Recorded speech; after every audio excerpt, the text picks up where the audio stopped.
Kira-kira dari materi yang poligon tertutup ini, ada yang mau didiskusikan lebih lanjut? Oh, Rijal. Gimana, Jal?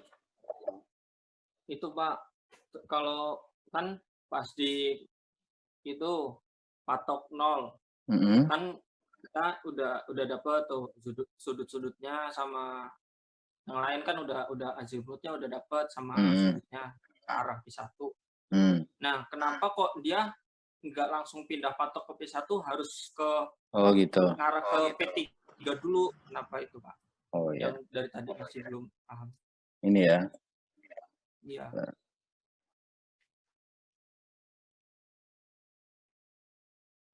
Di sini ya. Ini kenapa setelah ngambil azimut tidak langsung pindah ke sini gitu ya? Kenapa harus ngambil sudut horizontal ini gitu ya?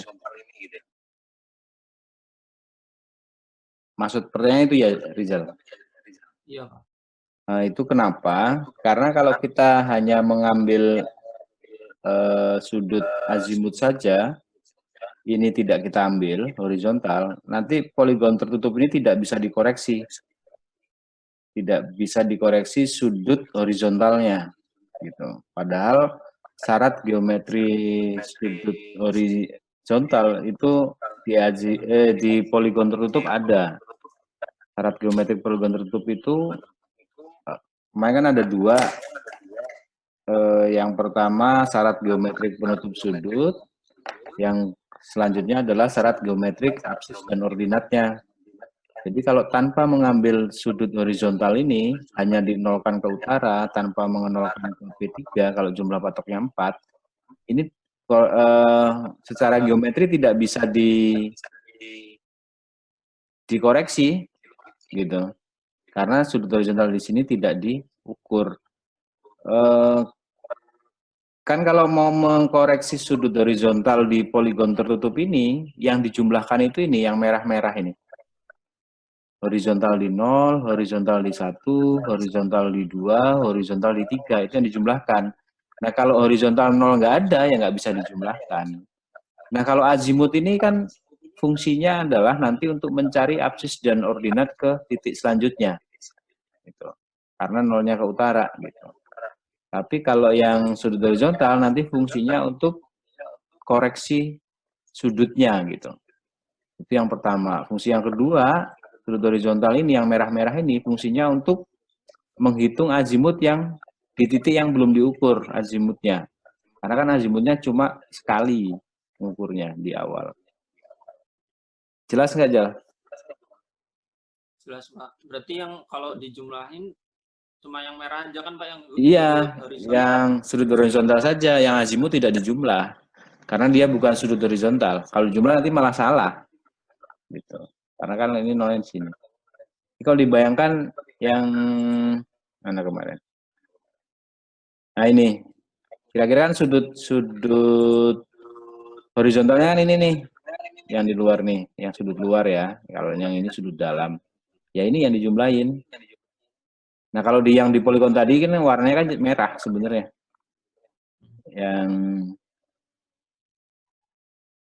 Nah yang ini, yang merah. Jadi yang merah ini jumlah sudutnya harusnya berapa gitu. Kalau kemarin kan rumusnya ketemunya N plus 2 kali 180 yang ini N minus 2 kali 180 kan gitu. Oke, paham Jal? Paham, Pak. Yang lain ada yang mau ditanya? Ya, Assalamualaikum Pak. Ya. Mau nanya, misalkan itu kan kalau metode poligon tertutup ada koreksinya tuh Pak. Itu koreksi per titik itu ada maksimalnya atau tidak itu Pak sudutnya? Oh iya. Nah. Ya, ini nyambung pertanyaan. Atau di ujung itu kan biasanya ada maksimalnya berapa itu Pak ya? Oh iya ada. Bentar. Udah itu aja. Itu aja Pak. Oke. Gitu ya. Oke, nyambung ke pertanyaan Alan ya. Ini memang belum selesai materi di poligon tertutup ya. Nah, setelah kita menggunakan persamaan ini, setelah kita jumlahkan gitu ya, yang kebetulan terbentuk sudut dalam itu ya ini N minus 2 kali 180, yang di sini yang terbentuk sudut luar itu N plus 2 kali 180. Nah, setelah kita jumlah ternyata nggak klop misalnya. Oh, misalnya kan kalau dalam kasus 4 yang 4 sudut ini itu ini kan 1080 derajat ya. Ternyata di sini nggak ketemu segitu. Nah, selisihnya itulah koreksinya. Koreksinya. Misalnya kita nyatakan dalam ini plus minus ini selisihnya gitu ya. Nah, selisihnya ini berapa maksimalnya? Nah, itu ada nilainya. Nilainya adalah misalnya Bapak kasih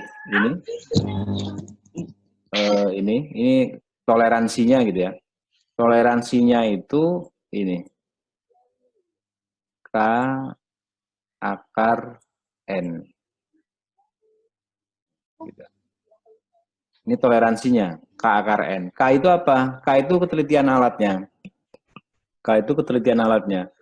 Jadi semakin instrumen yang kita pakai semakin canggih, mampu membaca sudut semakin kecil, tentu ya angkanya di sini kecil gitu. Kalau kita pakai WP kemarin kan mungkin hanya sampai berapa menit gitu noniusnya gitu ya. Terus dikali akar dari jumlah sudutnya. Kalau ini ya N-nya 4 gitu.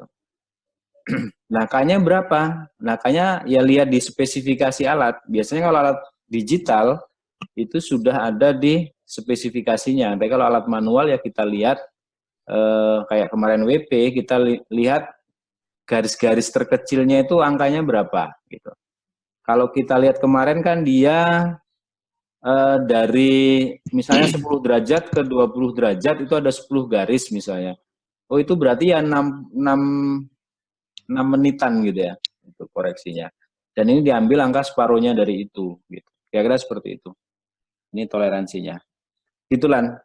Paham nggak, Lan? Oh iya, Pak. Nah, jadi ini iya, Pak. Maksimalnya harus segini. Kalau lebih dari sini, sebenarnya itu harus diulang pengukurannya.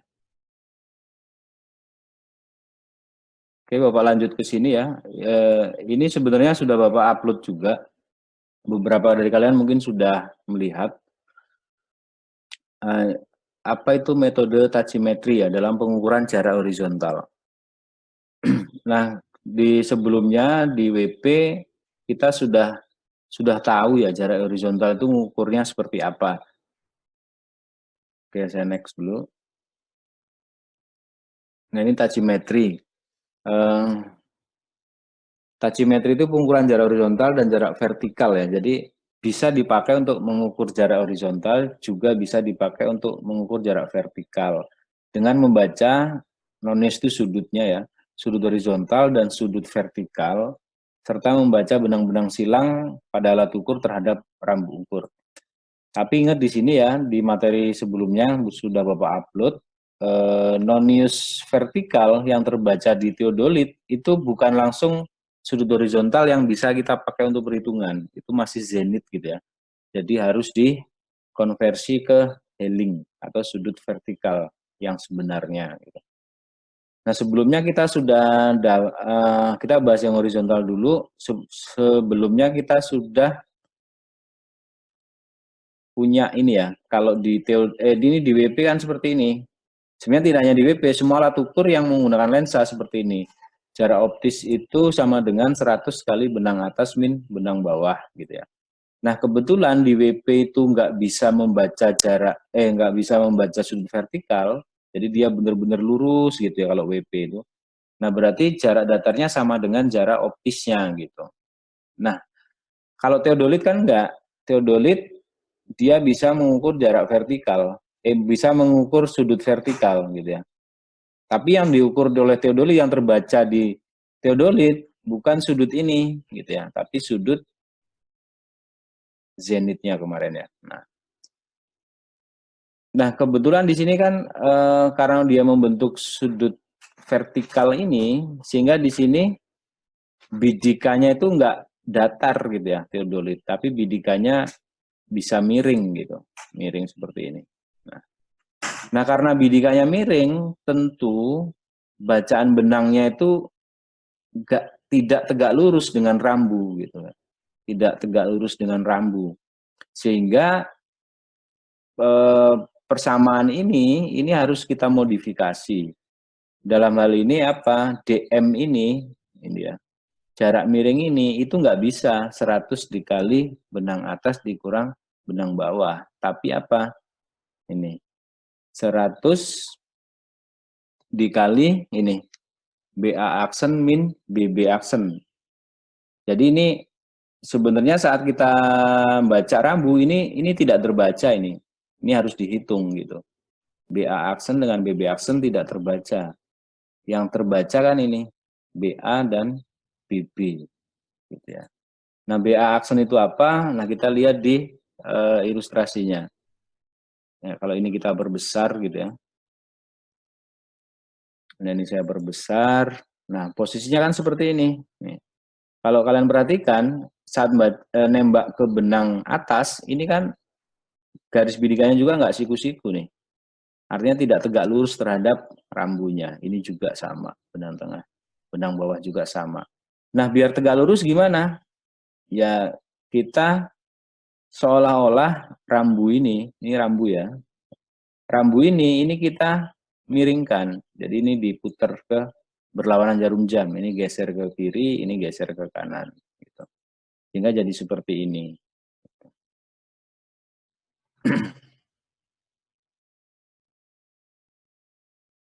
Nah, setelah kita zoom seperti ini kan yang tadinya tegak, ininya ya.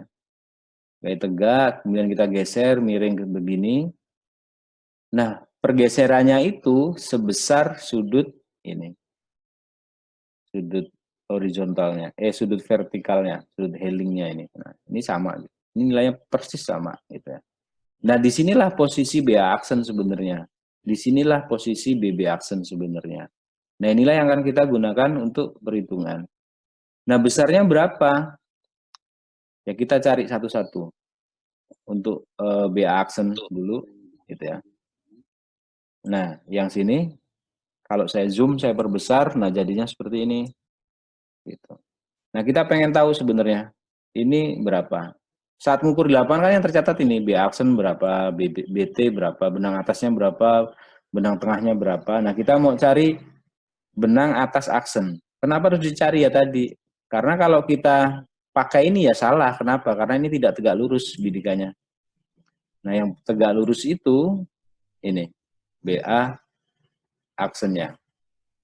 Nah, cara nyarinya gimana? Ya kita lihat aja nih. Di sini ada sudut gitu ya. Kemudian siku-sikunya di mana? Tentunya di sini. Loh, kok kita bisa nebak di situ gitu ya? Ya karena tadi ini kita tegak luruskan. Kalau ini kita tegak luruskan kan di sini 90, sini 90, sini juga 90, ya sini pasti 90. Nah, karena 90-nya di sini ada sudut, berarti ini BA aksen ke BT itu sebagai sisi samping, kemudian BA ke BT itu sebagai sisi miring, sehingga kita bisa memakai kosinus gitu.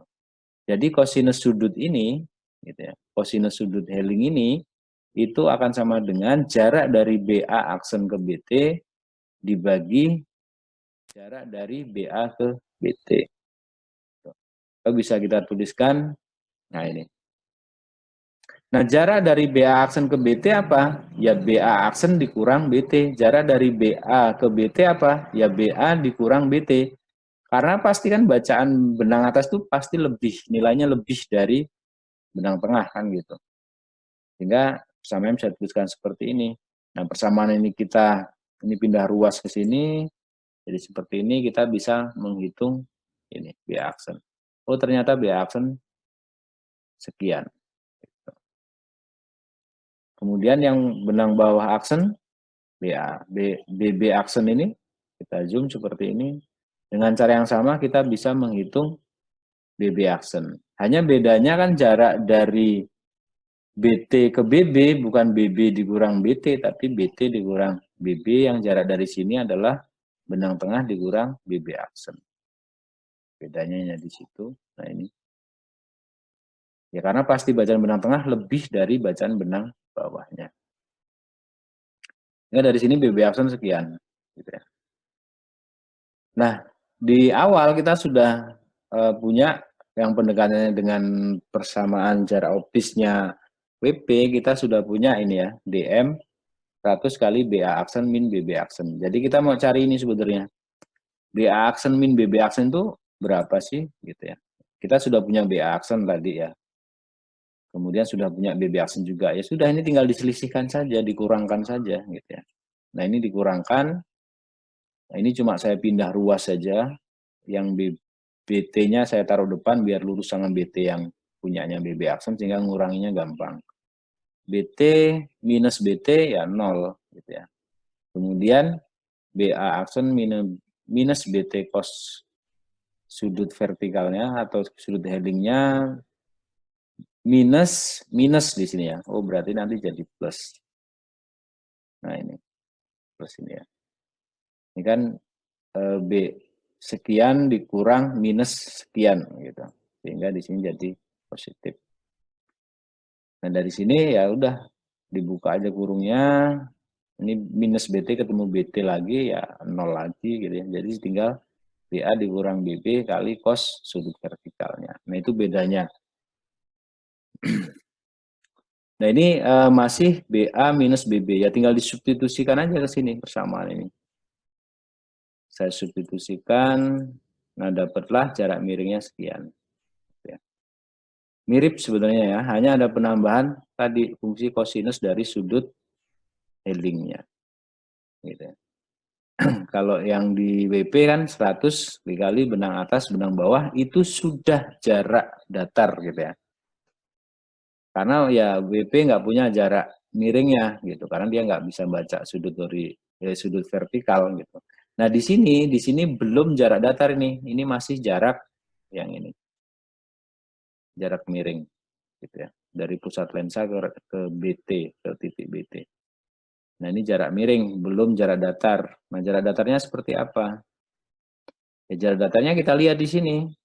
Di sini ada sudut, di sini ada DH, di sini ada DM. Itu lagi-lagi berarti kita pakai kosinus. Kosinus sudut ini DH dibagi DM. Gitu. Sehingga, nah ini, tinggal ya pindah ruas saja. Berarti DH sama dengan DM dikali cos gamma. Terus DM-nya kita masukkan yang ini. Oh ternyata punya seperti ini sekarang. 100 kali selisih benang atas kurang benang bawah kali cos sudut ini, sudut heling dikali cos sudut helingnya. Oh jadinya ya kuadrat. Nah itu jarak datarnya. Gitu. Nah jarak datar ini nanti dipakai untuk apa? Jarak datar ini nanti dipakai untuk menghitung absis dan ordinat. Gitu ya. Nah ini contoh perhitungannya saja. Gitu ya. Contoh perhitungannya. Misalnya mengukur jarak datar dari P3 ke P0. Ini penyebutannya kan, saya selalu kalau menyebutkan ini selalu posisi forset ya, dari 3 ke 0. Karena tadi kan poligon tertutup ya, P3 ini sebelum 0 gitu ya. Terus habis itu P1, P2 muter kan karena poligon tertutup sehingga bisa seperti ini. Dari P3 ke P0. Jarak datarnya berapa? Nah, jarak datar sebenarnya di poligon itu kan diukur 2 kali. Gitu ya. Untuk P3, P0 itu kan ada ini backside-nya, ini foreside-nya. Gitu ya. Nah ini. Oh dari 2 jarak datar nanti berarti di rata-rata. Terus persamaannya apa? Tadi yang barusan kita dapat. Oh ini. Oh berarti data bacaan benang atas, benang bawah, dan sudut ini. Vertikal ini. Tapi ingat sudut vertikal di sini, kalau di teodolit itu bacaan zenit ya, sudut zenit. Artinya nolnya di atas, kemudian muter seperti ini. Jadi belum sudut vertikal yang akan kita gunakan di sini. Nanti harus dikonversi dulu. Gitu. Ini datanya yang dipakai gitu ya. Kalau kita rekap seperti ini benang atas saat alat di P0 nembak ke P3. Ini benang bawah sama alat di P0, P3. Ini sudut zenitnya. Ya. Nah, setelah dapet ini yang posisi kebalikannya ya. 30, ini foresight berarti. Ya kita hitung. Ini persamaan, ini datanya tadi. Nah, yang dilakukan pertama, jangan lupa ini. Sudut bacaan tadi, ini dirubah dulu ke sudut Helling atau sudut vertikal yang sebenarnya. Karena ini masih zenit. Gitu ya. Ini masih zenit.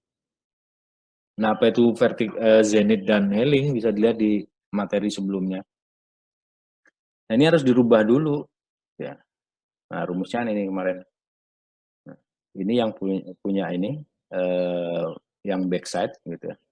Kemudian yang foresight ini. Nah, kalau sudah dirubah ya sudah masukkan ke persamaannya. Gitu. Nah, ini yang foresight, alat di P0 nembak ke P3. Ini yang backside, alat di P0 nembak ke P3. Jadi ke belakang. Oh, dapat sekian. Dan ini jangan salah masukinnya. Ini kan karena dia posisinya backside, maka data backside semua yang dimasukkan. Jadi benang atas saat alat di P0 nembak ke P3 ini. Kemudian benang bawahnya ini. Kemudian sudut vertikalnya adalah selisih 90 minus ini. Atau yang ini. Nah, ini.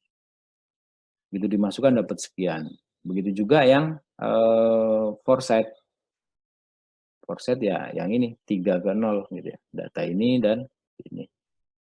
Setelah dimasukkan dapat kemudian dirata-ratakan. Nah, kira-kira hanya seperti itu. Mencari jarak. Ini sudah jarak datar ya, jarak datar. Jarak datar dari P0 dari P3 ke P0 gitu ya. Nah, jarak datar selanjutnya bisa dihitung sendiri dari P0 ke P1, P1 P2, P2 P3 gitu ya. Nah, karena titiknya 4, ya lengannya 4, berarti jarak datarnya dihitung 4 kali kalau untuk poligon tertutup gitu ya. Nah, yang lain bisa dilihat sendiri. Nah, satu lagi tachymetry itu yang jarak ini vertikal ya. Sekalian aja. Nah, bedanya apa? Oh, jarak vertikal itu adalah jarak ke arah vertikal atau sumbu Z tegak lurus garis horizon atau garis datarnya alat ukur itu ya, sumbu X-nya, sumbu datarnya dari alat ukur misalnya teodolit gitu, dari pusat lensa ke objek yang dibidik. Nah, kalau kita ilustrasikan ya ini. Tadi kan jarak dari pusat lensa ke tempat yang dibidik, tapi ke arah Z, bukan ke arah sini ya. Tapi ke arah Z, oh berarti ya ini. Ke arah Z sampai ke sini. Oh berarti ini nih. Nah, sebenarnya kita mau menghitung ini. DV ini. Gitu ya. Nah, kalau kita perhatikan ilustrasi ini, kita sebenarnya nanti fungsinya untuk apa sih menghitung jarak vertikal ini? Fungsinya sebenarnya untuk menghitung ini. Berapa beda tinggi dari tanah di bawah alat ini, tanah di tempat alat berdiri dengan tanah di tempat rambu berdiri. Ini beda tingginya berapa? Sebenarnya fungsinya untuk itu, gitu ya. Tapi itu bisa dicari saat kita sudah bisa menghitung ini, DV. Kalau HI ya tinggal diukur aja pakai meteran di lapangan kan, karena ini tinggi alat, diukur saja. Benang tengah ya sudah dicatat saat bidik rambu sini terbaca berapa di sini kan gitu. Nah, sehingga kita nanti bisa menghitung DZ saat ini sudah bisa kita hitung. Nah, hitungnya seperti apa? Sebenarnya sangat sederhana kalau kalian perhatikan kan, ya mirip seperti tadi ya. Ini ada sudut, ini ada sisi samping, ini ada sisi depan, ini ada sisi miring gitu. Oh, berarti bisa didekati dengan dua fungsi trigonometri. Apa itu? Yang pertama bisa pakai tangen gitu ya. Tangen sudut Helling itu depan dibagi samping atau DV dibagi DH. Atau pakai apa? Atau pakai sinus. Sinus sudut ini, sudut Helling ini atau vertikal ini, sinus sudut vertikal ini depan dibagi samping atau sinus Helling sama dengan DV dibagi DM. Kan gitu aja. Nah, ini kita sudah dapat di di tadi materi sebelumnya ya. Dapat ini. Nah, kita sudah dapat ini, terus kita tadi sudah bahas ini nih. Bisa pakai sinus, bisa pakai tangan. Nah, ini kalau pakai sinus seperti ini, oh berarti dihitung dulu DM-nya dikali sinus ini. Juga bisa pakai ini. Dan ini harus sama hasilnya. Kalau beda ya berarti salah. Harus sama persis. Nah, kemudian apa? Setelah kita dapat DV ini, gimana cari DZ? Ya sebenarnya gampang, cuma tambah kurang saja sih. Kalau kalian perhatikan, garis dimensi ini, tinggi alat atau HI ditambah DV yang barusan dengan kita hitung dengan persamaan ini gitu ya. HI, tinggi alat ditambah tinggi vertikalnya atau jarak vertikalnya DV, itu akan sama dengan ini. Ya kan? Akan sama dengan beda tinggi ini, DZ plus bacaan benang tengahnya. Kan gitu. Kan simpel sebenarnya gitu ya. Nah, sehingga DZ yang bisa kita hitung, bro, berarti DZ HI plus DV minus BT, gitu aja. Nah, bisa kita tulis seperti ini. Nah, kan gampang sebenarnya. Gitu. Jadi hanya seperti itu, jarak vertikal. Hanya masalahnya, nanti kalau di contoh soal kelihatan, kadang di poligon itu kan pakai patok ya. Jadi rambu ini nggak nempel ke tanah, tapi di atas patok. Nanti kita lihat.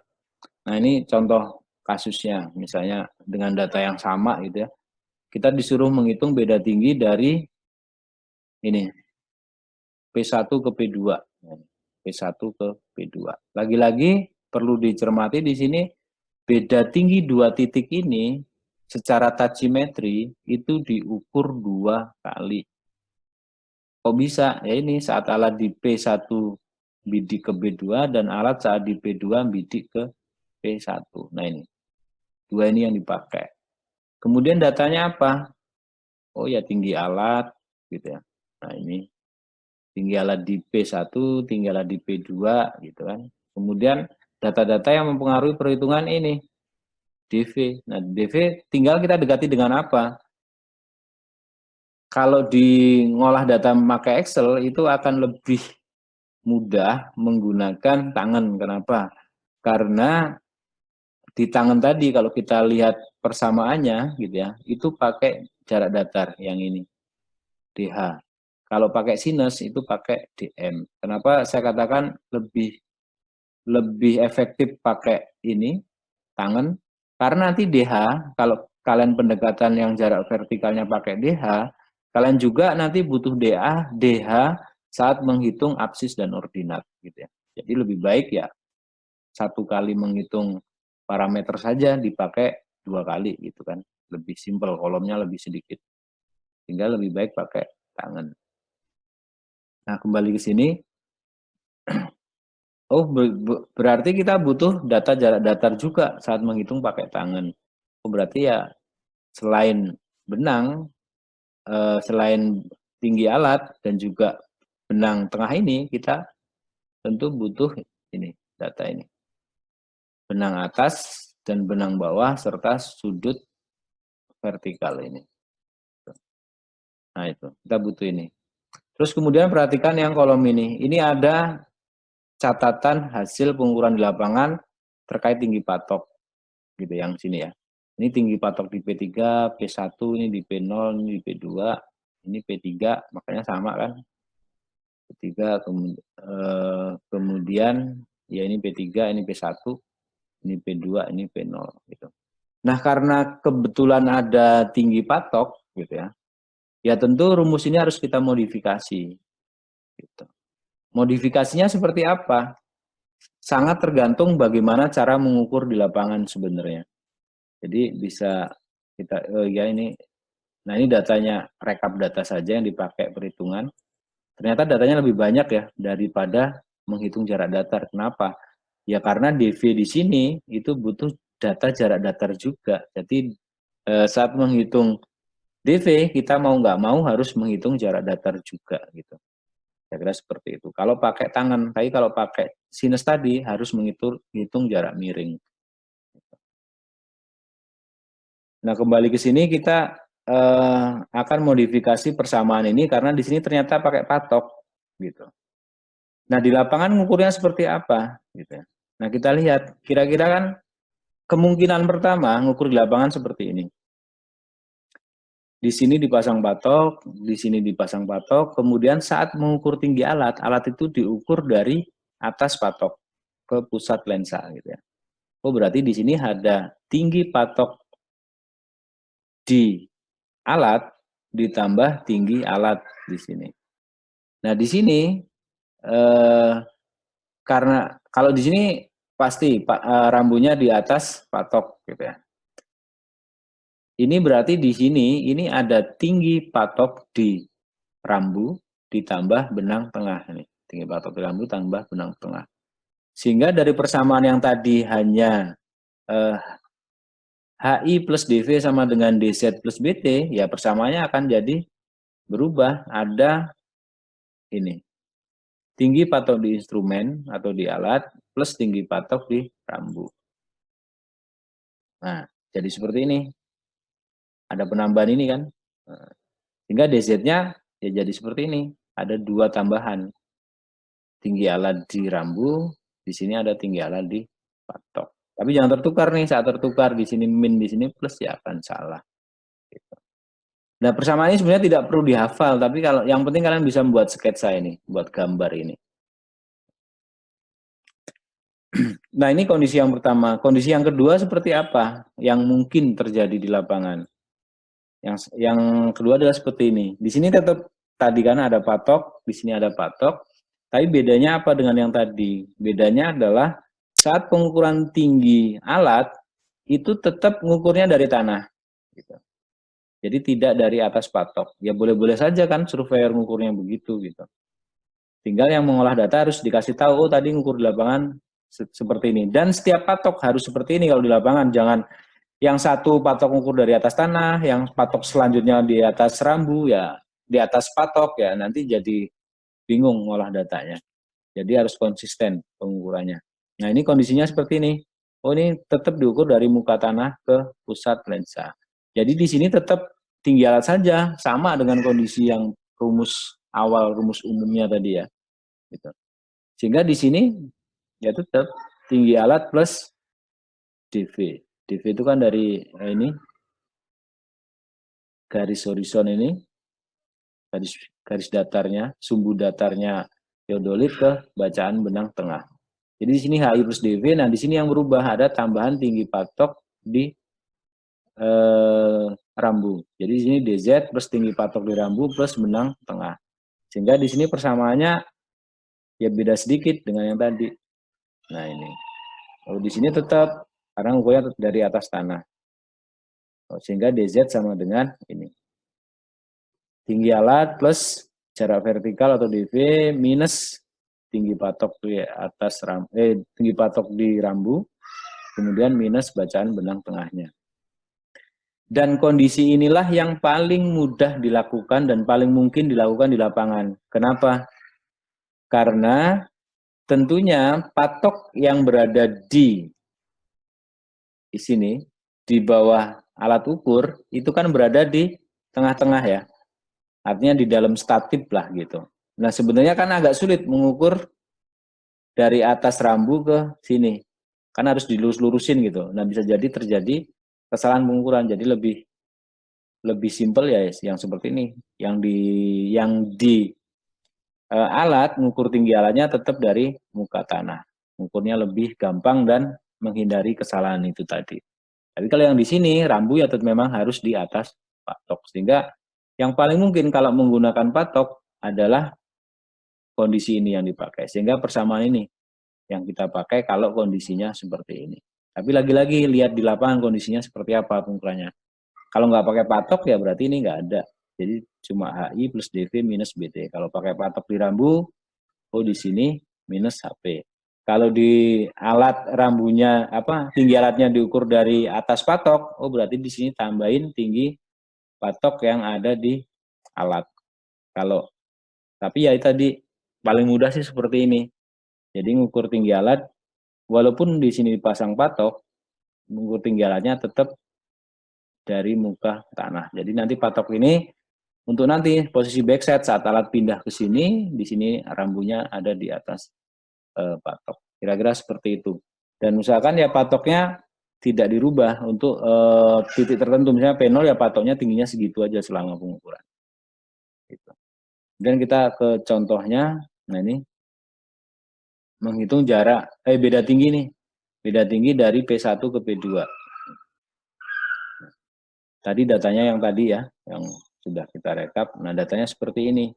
Oh, tinggi alat di saat alat di P1 sekian gitu. Ini tinggi patok di P2. Kemudian ini bacaan benang tengah saat alat di P1 nembak ke P2. Ini benang atas alat di P1 nembak P2. Benang bawah alat di P1 nembak ke P2. Sudut zenit yang terbaca di teodolit saat alat di P1 nembak ke P2. Dan ini sama, hanya ini posisinya kebalikannya, backside-nya. Ini tinggi alat di saat alat di P2 nembak ke P1 ini. Kemudian ini tinggi patok di P1. Jadi tinggi alat di instrumennya diabaikan. Asumsinya tadi ini langsung tinggi alatnya diukur dari muka tanah. Nah, ngitungnya seperti apa? Ngitungnya lebih panjang ternyata. Karena kita butuh ini kan. Sebelum menghitung DZ, kita harus menghitung DV dulu. DV itu butuh jarak datar. Jarak datar itu butuh benang atas dan benang bawah. Kemudian sama sudut zenitnya. Nah, sudut zenitnya harus dikonversi dulu ke sudut Helling. Nah, dengan ini tidak saya ceritakan sama seperti tadi ya, caranya menghitung jarak datar sama sudut Helling. Sudut Hellingnya. Nah, dari situ kita bisa menghitung DV pakai ini. Nah, di sini DH-nya tidak ingat ya, kalau tadi kita menghitung jarak datar yang akan kita gunakan sebagai data perhitungan absis dan ordinat, itu kan di rata-rata tuh. Artinya foreside tambah backside dibagi 2. Nah, kalau yang jarak vertikal itu jangan di rata-rata. Jadi yang backside dipakai backside, yang foreside dipakai foreside. Nah, oh, berarti ini adalah jarak vertikal foreside atau DV12, DV foreside gitu ya. Sehingga yang dipakai ya ini, DH foreside-nya, jarak datar foreside dikali tangan zenit saat, tangan dari Helling saat foreside. Sehingga dapat sekian. Oh, ternyata minus 1, sekian. Nah, setelah dapat DV, ya sudah masukkan ke persamaan ini. Nah, ini sebenarnya cukup simpel sih. Di pemetaan itu, cuma ya itu harus paham sehingga rumus ini tidak perlu kalian hafal. Kalau dihafal kan ya lumayan hafalnya. Asal paham konsepnya, kalian rumusnya bisa kalian turunkan sendiri. Sehingga oh ini beda tinggi dari P1 ke P2, ini beda tinggi sudah antar tanah ya, antar tanah di P1 dan tanah di P2, bukan di atas patok gitu ya. Nah, minus 1,2794. Oh, sekian, turun. Oh, berarti lebih tinggi P1 gitu. Oh, berarti nanti perhitungan di sini harusnya ya dapatnya naik ke positif. Kita lihat, ini DV-nya, ini backside ya. Posisi backside gitu. Nah, kemudian dapat oh naik. Nah, dari sini baru di rata-rata gitu. Nah, karena ini kebalikan, rata-ratanya nggak bisa kalian pakai plus gitu. Kalau pakai plus ya mendekati 0 pasti habis gitu. Ya pakai minus. Karena ini posisinya kebalikannya. Nah, sehingga turun. Gitu. Nah, kira-kira hanya seperti itu foreside dan backside-nya. Yang lain bisa dilihat nanti ini saya upload juga biar kalian bisa mempelajari gitu ya. Nah, setelah ini nanti kita bahas azimut sedikit, habis itu kita olah data poligon secara utuh. Mulai dari awal koreksinya, toleransi tadi ya, kemudian menghitung azimut, absis ordinat, sampai menghitung koordinatnya. Nah, kira-kira itu. Pak, saya mau nanya, Pak. Apa itu, Len? Kan misalkan kita berdiri di titik P0 ya, Pak ya. Terus itu kita 0 set ke utara kan. Terus kita muter alat itu harus secara jarum jam atau tidak, Pak? Boleh ke kiri, boleh ke kanan, tapi kalau settingan alat ukurnya tidak dirubah, dia akan membaca seolah-olah ke kanan gitu. Paham nggak? Jadi misalnya di sini ya,